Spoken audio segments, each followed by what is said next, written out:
அனைவருக்கும் வணக்கம். இந்த சமூக வளைகாப்பு விழா சீரும் சிறப்பாக நடைபெற்று கொண்டிருக்கிறது. மகாராணி ரோட்டு சங்கம் நல்ல முறையில் நடத்திருக்காங்க. ரொம்ப சந்தோஷமா இருக்குது. இது ஒவ்வொருத்தருக்கும் ஒவ்வொரு தாய் வீட்டு சீதனை மாதிரி அனைவருக்கும் இது கிடைச்சிருக்கு. உங்களுக்கு ரொம்ப சந்தோஷமா இருக்குன்னு நினைக்கிறேன். தாய் வீட்டில் பண்ற ஒரு நிகழ்ச்சி இன்னைக்கு மகாராணி ரோட்டரி சங்கம் மூலம் உங்களுக்கு பண்ணியிருக்கிறாங்க. இது உங்களுக்கு நான் வாழ்த்துக்களை சொல்லிக் கொள்கிறேன். நான் என்ன சொல்றேன்னா, நல்ல சத்துள்ள சாப்பாடாக சாப்பிடுங்க. குழந்தைக்கு ஆரோக்கியமாக பிறக்கணும்.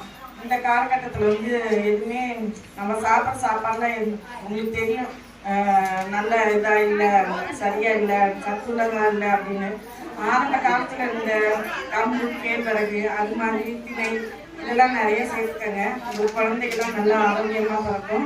அதே மாதிரி இந்த சின்ன குழந்தைங்களுக்குலாம் இந்த ஸ்நாக்ஸ் ஐட்டம்ஸ், லேஸ், குர்குரே அதெல்லாம் தயவு செய்து வாங்கி கொடுக்காதீங்க. குழந்தைங்களுக்கு ரொம்ப அது கெடுதலாக இருக்குது. அது அதை கடலை மிட்டாய், எள்ளு மிட்டாய், இது மாதிரி மிட்டாய்கள்லாம் வாங்கி கொடுங்க. அதெல்லாம் சத்துள்ளது. அதெல்லாம் அது அந்த காலத்தில் உள்ளது. இப்போதான் யாரும் சாப்பிட மாட்டேங்கிறாங்க. இதெல்லாம் நீங்கள் வாங்கி குழந்தைங்களுக்கு கொடுங்க. நல்லா சத்துள்ள சாப்பாடாக கொடுங்க. குழந்தைங்களுக்கு ஆரோக்கியமாக வரணும். அடுத்த சமுதாயம் நமக்கு ஆரோக்கியமாக நல்ல முறையில் அவங்க தான் நம்ம நாட்டை காக்க போகிறாங்க. அனைவருக்கும் என் வாழ்த்துக்களை சொல்லி